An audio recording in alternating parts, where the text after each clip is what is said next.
buenas noches. México se prepara para la reapertura de la economía en la llamada nueva normalidad, que se prevé sea con un regreso escalonado. Desafortunadamente no todos volverán a laboral, ya que entre marzo y abril se perdieron más de 750,000 empleos y aún faltan los datos de mayo. Tampoco hay que perder de vista que cada día se siguen registrando nuevos contagios y fallecimientos por COVID-19. Para debatir este tema, saludo vía remota, sana distancia, a Héctor Aguilar Camín. Héctor, muy buenas noches. Leo, ¿qué tal? Jorge, Javier, ¿cómo están? Jorge Castañeda, buenas noches. Hola, Leo, Héctor, Javier, ¿qué tal? Y Javier Tello. Javier, muy buenas noches. Leo, buenas noches. Héctor, Jorge, buenas noches. Oigan, ¿cómo hemos mejorado? Ya todos se ven muy bien, iluminados. No, hombre, parece bien, profesional esto. ¿Cuál bien? Para nada es un desastre. No, pero bueno, se ven muy bien, muy guapos. Es un verdadero desastre. Muy guapos, muy bien iluminados, muy bien maquillados. Imagínate las ganas que uno puede tener de volver al estudio, pues yo tengo muchas ganas de volver al... Bueno, ¿qué les puedo decir yo? Que me siento aquí solito junto con el floor manager todos los días. Pero bueno, Javier, comencemos contigo. Hablando de eso, se reactiva la economía mexicana. Ojalá ya puedan regresar al estudio, caray. Ojalá, Leo. Ojalá. Si hay una sensación... Ha habido en las últimas semanas, no solo en México, sospecho en todos lados, una sensación de estar atrapado sin salida, ¿no? Por un lado queda clarísimo que tarde o temprano esto se tiene que reiniciar, pero también queda clarísimo los riesgos de reiniciar, ¿no? Yo me siento un poco pensando en una película que conoces bien, Leo, de El hombre maratón. Sí, Dustin Hoffman bajo las manos del dentista que le pregunta y le pregunta, ¿es seguro? ¿Es seguro? Y creo que la primera pregunta es esa. La primera pregunta que se están haciendo todos los países, no solo México, es ¿qué métricas son las métricas relevantes para ya pensar en reactivar una economía?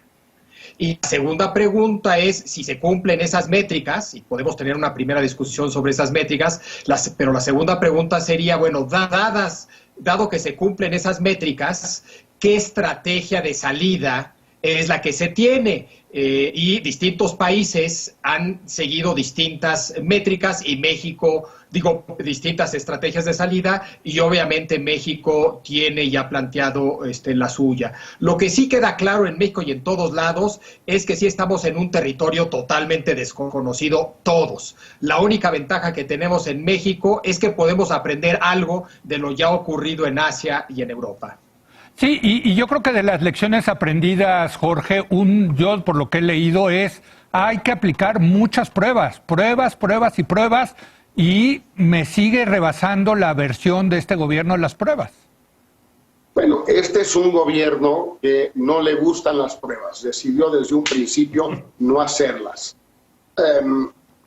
En parte por el sistema Centinela, que creyeron que iba a funcionar, en parte porque no había en México los kits necesarios para hacer pruebas masivas, me estoy refiriendo al principio de todo esto hace 2 meses, en parte porque no querían que hubiera un denominador muy elevado de contagios para sacar índices de letalidad, etcétera. Bueno, el problema es que hoy, sin pruebas, no solo no sabemos en dónde estamos, sino que sobre todo no hay manera de hacer el tracing, el contact tracing, que es lo que la mayoría de los países están usando ahora, ya que están abriendo como una medida no universal, no generalizada, no masiva, sino muy ya precisa, que es el contact tracing. Digamos, a mí me hacen una prueba, salgo positivo, y entonces la autoridad empieza a buscar con quién me relacioné yo en los últimos 14 días, 5 días, con quien tuve contacto, por eso se llama contact tracing. Pero si no hay prueba y yo no salí positivo, pues no saben, no tienen cómo seguir a los que yo pude haber contagiado, porque no saben si yo estaba contagiado o no. Ese es un enorme problema de la falta de pruebas en México. El sistema Centinela pudo o no haber sido el más adecuado al principio. Yo no tengo elementos para decidir eso, pero sí, por lo que he leído, entiendo que no hay manera de hacer el contact tracing sin pruebas masivas. Alemania anda ya, digamos, prácticamente haciéndole pruebas a todo el mundo. Así es. Y eso les permite, entonces, saber qué es lo que está pasando con los que salen positivos, que son muy pocos, pero bueno, son esos. Así es. Héctor. Bueno, mira, este tema de la incertidumbre que dice Javier creo que es la palabra clave para lo que está pasando en México y en otras partes, porque la verdad es que no sabemos con precisión cómo se va a comportar el virus cuando salga la gente. Ya está sucediendo en México. Pero en México yo creo que la verdad no tomamos nota de las lecciones que nos dieron muy a tiempo otros países. No hicimos pruebas masivas porque nos pareció, por no sé qué razón, que bastaban las de hacer solo a los que ya estaban muy enfermos. Y esa omisión de entrada va a ser muy cara a la salida, porque realmente en este momento yo creo que no sabemos en México ni siquiera aproximadamente la magnitud del problema que estamos tratando. Digo, no es en ninguno de los casos un problema catastrófico, apocalíptico, pero sí es importante decir que hay una diferencia enorme entre las cifras oficiales y las que investigaciones independientes han encontrado. Hoy se publicó en Nexos un estudio de lectura de las actas de defunción en los juzgados de enero a mayo. En esa medición, es un conteo en realidad, no es una medición de actas reales de defunción, hay entre enero y mayo 9,000 defunciones más que en el mismo periodo del año pasado, enero y mayo del año 2019. 9,000. La cifra oficial de muertos en la Ciudad de México por COVID es como de 2,000. O sea, el conteo, perdón, Héctor, es nada más para la Ciudad de México en lo que hicieron en Nexos. Nada más para la Ciudad de México. Nada más para la Ciudad de México. Bueno, hay una diferencia de 4 tantos de defunciones. No todas esas defunciones son atribuibles a COVID, pero el único factor que te podría explicar un cambio tan drástico en el número es algo tan grave como el COVID. Bueno, eso en la Ciudad de México tenemos esa diferencia, digamos, importantísima entre muertes oficiales y muertes registradas en las actas de defunción. Debería ser suficiente indicio de que lo que vayamos a hacer en las siguientes semanas, lo estamos haciendo un poco a tientas. Sí, yo creo que va a ser como en todos los países prueba y error, pero en los países que lo han hecho bien han sido con pruebas. Y la otra cosa, Javier, es que yo sí veo cierta contradicción en los mensajes del gobierno, porque por un lado estamos en el pico de la epidemia aquí en la Ciudad de México y por otro lado se está hablando de ya abrir la economía. Bueno, pues yo sí, la verdad me siento confundido, no acabo de entender por qué estos dos mensajes. Sí, Leo, digo, si uno quisiera ser generoso, uno podría argumentar que estando en el pico es cuando empiezas a pensar y hablar de una futura reapertura de la economía, porque hay que empezar a planearla, a pensarla, a comunicarla. Es decir, el mensaje no es estamos en el pico y hoy abrimos, sino que estamos en el pico lo que significa que empezaremos la parte de bajada de la curva, que es el momento para abrir. Pero como dice Héctor, también como decía Jorge, para hacer todo esto se necesitan ciertas métricas. Y el consenso que yo veo en distintos países es que se necesitan 4 métricas. Ya mencionamos el tema de las pruebas, ya mencionamos el tema, Jorge lo mencionó, relacionado, que tiene que ver con el rastreo de casos a partir de pruebas. Ya hablamos de la importancia de saber dónde estás parado en esa curva, el número de casos y que sean confiables, lo suficientemente confiables. Hay serios problemas en absolutamente todos los países sobre estos números, pero aquí estamos hablando de un problema mayor de confianza en esos números. Y el otro tema que también es importante es el de los hospitales. La mayoría de los países hablan de que se necesita tener ya una cierta capacidad hospitalaria, que exista un cierto margen de maniobra en tus hospitales. Es decir, de entrada que ya no estés operando en hospitales improvisados, sino ya en hospitales, llamémosle, normales, y que en hospitales tengas, y ahí hay un debate exactamente de cuál debe ser el margen. Unos hablan de alrededor de 30% de camas disponibles, etcétera. Y la pregunta que nos tenemos que hacer es si México está o va a estar o pronto va a estar y cuándo estará, y lo podemos segmentar por estado, por municipio, lo que quieras, en esas condiciones para entonces ya pensar en la apertura, en la reapertura. En efecto, creo que hay un chorro de retos particulares en el caso mexicano que sospecho que serán similares a otros países latinoamericanos, y cuando esto le toque a África serán similares también para países africanos, y que son menos claros en países más desarrollados como los países europeos y asiáticos, los asiáticos. Pero Leo, el tema aquí es también lo que se siente en el ambiente, que es una tremenda presión social, no voy a decir política, social, económica, de salir a trabajar y de recuperar el ingreso.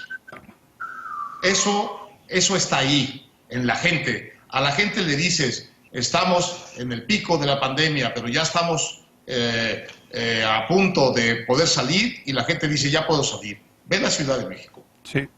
Es decir, hay una necesidad social profunda, aquí y en todas partes, de volver a trabajar y de volver a tener ingresos y de poder sostenerte. Es decir, este asunto de que nos vamos a mantener en confinamiento otro mes, me parece social, política y económicamente imposible. Algún riesgo tenemos que tomar. El tema es que la pedagogía para tomar ese riesgo es muy mala. No hay indicaciones claras de qué es lo que hay que hacer para salir de tu casa e ir a trabajar. Y no hay tampoco, no hay simplemente, no hay ninguna pedagogía pública de qué es lo que tienes que hacer. Y ahí entra otro de los temas que yo quería debatir con ustedes, la llamada nueva normalidad. Pues, ¿qué es esto de la nueva normalidad? Digo, la nueva normalidad puede ser esto, que sigamos así, ustedes y yo a distancia, vía remota, durante 6 meses. ¿A qué nos referimos con nueva normalidad? Hay millones de gente sin empleo y sin ingreso. ¿Sí? Eso no puede ser una nueva normalidad. No, pero ya es una realidad, ¿no? O sea... pero también, Leo, hay un problema muy serio que es difícil de verbalizar porque es políticamente incorrecto, porque es delicado, que es que cuando cada quien va a decidir el riesgo o el costo, peligro de salir, ya llegó a un nivel donde el costo de no salir lo supera. Híjole. No. Hasta que, bueno, es que Leo, a ver, seamos honestos, por eso te decía, es políticamente incorrecto y muy delicado. Pero si somos honestos, hasta que no haya vacuna, no va a haber ninguna garantía de que si tú sales a vender algo en la calle, si vas a la fábrica de Mazda en Guanajuato, si vas a las oficinas de City Banamex en Santa Fe, si vas a los estudios de Televisa en Chapultepec, donde siempre platicamos tan a gusto, y le puedo seguirle con 100 ejemplos. Ok. Sí. no hay ninguna garantía que no te pueda pasar algo. Entonces, la garantía no va a llegar mientras no haya vacuna, no hay tal cosa, no disminuye el famoso aplastamiento de la curva. Es un tema logístico de los hospitales, no es un tema de curación o de disminución de riesgo de contagio, no hay tal. Entonces, cada persona, gobiernos en distintos países, están teniendo que decidir qué quieren hacer. Cada persona tiene que decidir si el costo, riesgo, castigo, pena, lo que tú quieras de no ver a los hijos, los padres, terrible, los amigos, es mayor o menor. Pero lo que no creo que se valga es pensar que esto se va a arreglar con el paso del tiempo. No se arregla, nada va a cambiar con el paso del tiempo, salvo la vacuna. Todo lo demás es puro cuento. Es pensamiento mágico, Leo. Es pensamiento mágico, pero sí, mira, y lo pongo otra vez en términos de nosotros. Si mañana la empresa Foro TV dice ya estamos listos, diles a los panelistas que ya se vengan a la mesa, ¿ustedes se vendrían ya? ¿No lo dudarían? Yo sin dudarlo. Tú desde el primer momento, Jorge. Yo no creo en esto, Leo. Yo no creo en esto, pero seriamente es mi decisión personal. Una protección, a ver, Héctor. Una protección y alguna protección hay una gran diferencia. Sí.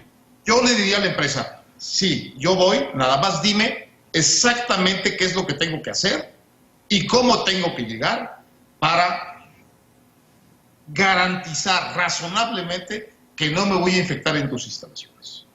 Que no te vas a infectar o que no van a... En las instalaciones. O que tú no vas a infectar, que esa es la otra. O que yo no voy a infectar. Claro. Nada más, eso es todo. Sí, a ver, espérate, no, Héctor. A ver, que termine Héctor y va Javier. Por favor. Venga. Entre salir a la calle a ver qué pasa y salir con instrucciones precisas de cosas que te pueden evitar contagiarte, hay una gigantesca diferencia. Correcto. A ver, Javier, y luego Jorge. Solo nada más a ver, que yo no pueda infectar a alguien en la empresa, eso lo resuelvo haciéndome la prueba el día anterior. Punto. Con eso se resuelve. Hombre, me dirás, hay falsos negativos, me puedo infectar 30 segundos de haberme hecho la prueba. Claro. Hombre, sí, pero dentro de lo razonable en el mundo, si yo me hice una prueba el día anterior, yo no voy a infectar a ninguno de ustedes ni a los demás compañeros que trabajarían con nosotros en la empresa. Y eso es muy fácil de hacer. No es tan fácil en México, ¿eh? No están haciendo las pruebas. Bueno, empiezan los problemas, ¿no? A ver, sí. Bueno, por eso. Por eso, Sí, pero todos perdón, mis amigos Jorge, se las han hecho. tú tienes dinero porque esas pruebas cuestan 3,500 pesos, ¿eh? Cada una. Bueno, cada tengo una. entendido que nuestra querida empresa que nos recibe, nos acoge y nos transmite, tal vez pueda pagar los 3,000 pesos de las pruebas. Pero imagínate 3,500 a todos los trabajadores de Televisa. Eso sí ya es una partida muy razonable, ¿eh? Pero a ver, Javier. Siguen los problemas. Sí. Siguen los problemas, ¿no? Siguen los problemas. Sí, Javier. O sea, no es una cosa ese fácil. problema no me parece. Es una cosa complicada. A ver, Javier, perdón, Creo que estamos entrando justo a una importante diferencia entre la fase de la encerrona y la estrategia de salida o fase de salida, que tiene que ver con el rol del Estado y el rol del individuo. Correcto. En la fase de la encerrona, quien manda es el Estado. Y el Estado dice quédate en casa y lo único que tienes que hacer es quedarte en casa. Tú no tienes que hacer nada más ni tomar ninguna otra decisión. Sin embargo, para que funcione la estrategia de reapertura, sea cual sea esa estrategia de salida, necesitas una mucho mayor participación de los individuos y de la comunidad, de la sociedad en general. Como individuo vas a empezar a tener que tomar muchas decisiones. ¿Qué tapabocas voy a usar? ¿Cuándo me lo pongo? ¿Me pongo guantes? ¿Llevo el gel? Y en la empresa donde trabajas van a tener que tomar también ese tipo de decisiones. Es decir, es de enorme complejidad la estrategia de salida, a diferencia de la encerrona, porque, insisto, los individuos, las empresas tienen que empezar a tomar decisiones. Obviamente quieres que tomen todos decisiones, individuos, empresas, todos decisiones, conforme a parámetros y sugerencias que dan los expertos, que da el Estado. O sea, tiene que haber el suficiente detalle en tu estrategia de salida para que tú puedas tomar esas decisiones en lo individual. Ya si parado en el camión decides agarrar el tubo, no decides agarrar el tubo, depende de si tienes, pues ya son decisiones tuyas, ¿no? Pero tiene que haber el suficiente detalle en la estrategia de salida para facilitar esas decisiones individuales. Ahora, lo que estamos viendo en muchos países... Javier, perdón que te interrumpa. Yo sí quiero interrumpir a Javier cuando se pueda. Déjame interrumpirlo primero. Son decisiones individuales, pero que se tienen que tomar en conjunto, en este caso con las empresas. O sea, Por eso. O sea, no es nada más el individuo, es una decisión consensuada, digámoslo. Por eso dije individuos, empresas, de manera conjunta, y todo esto bajo directrices de los expertos. Así es. No cada quien como se le dé la gana, ¿sí? A ver, ahora, todo Héctor, eso perdón, Jorge te quería interrumpir. Mira, perdón, Javier, hoy no te voy a interrumpir tanto. No, perdón, nada más una vez, solo una vez. A ver, el editorial del Economist de esta semana me parece que es muy revelador de parte de una publicación que no ha sido, digamos, estridente en este asunto, ha tenido posiciones tentativas, con interrogantes, sin saber exactamente qué decir, lo que tú quieras.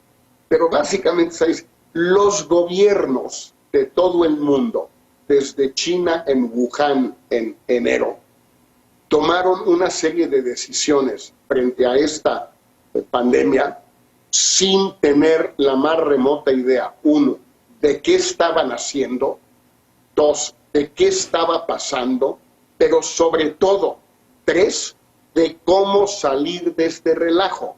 Es un poco la violación de la doctrina Powell de la intervención norteamericana en el mundo. No te metas, no mandes tropas a ningún lugar del mundo si no sabes cómo te vas a salir.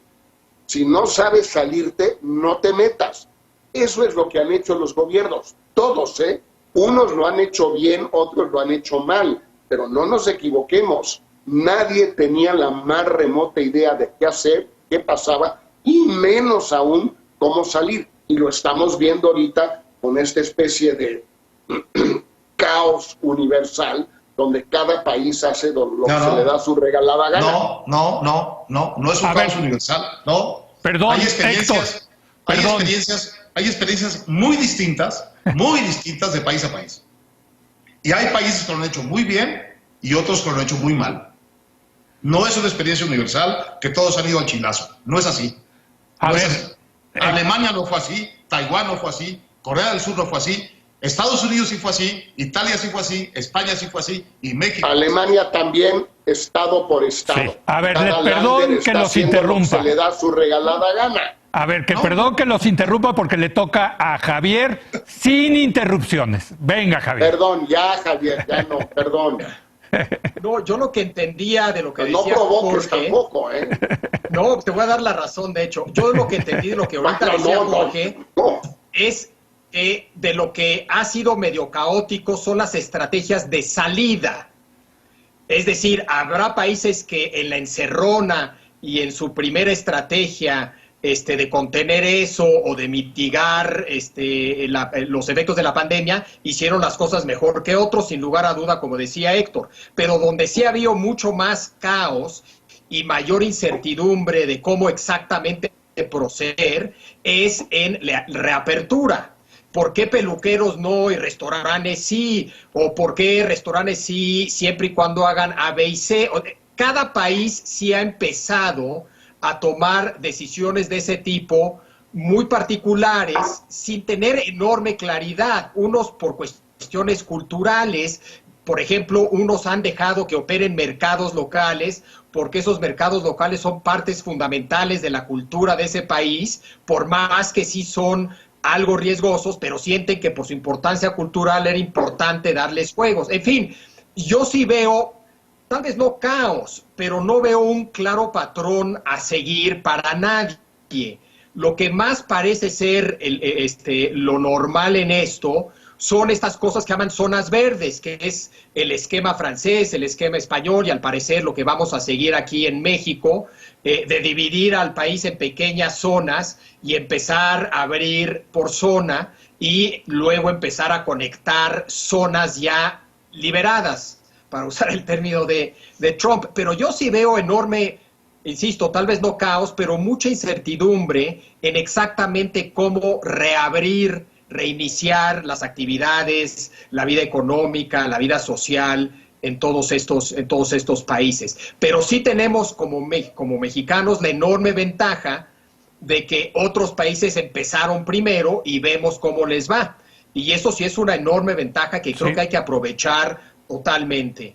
Bueno, perdón, se nos acaba el tiempo. Un ultimísimo comentario rápido, Héctor. Mira, solo quiero dejar o reafirmar que no todos los países lo han hecho igual y que el caos y la incertidumbre no es igual en todos los países. Hay países que lo han hecho muy bien y no hemos tomado nota de esa experiencia. Hemos caminado en el sentido de que, pues a tientas vamos a salir de aquí. Así no está saliendo Alemania, así no está saliendo Corea del Sur, así no está saliendo Japón, así no salió Taiwán. Hay países que frente al mismo problema desconocido hicieron las cosas muy bien. Nosotros no somos de esos. Bueno, voy a hacer entonces una pausa, si les parece, y vamos a regresar con un nuevo tema, con la idea del presidente López Obrador de crear una nueva medición de desarrollo económico que sustituya al crecimiento del Producto Interno Bruto en México. Así que regresamos en un momento más.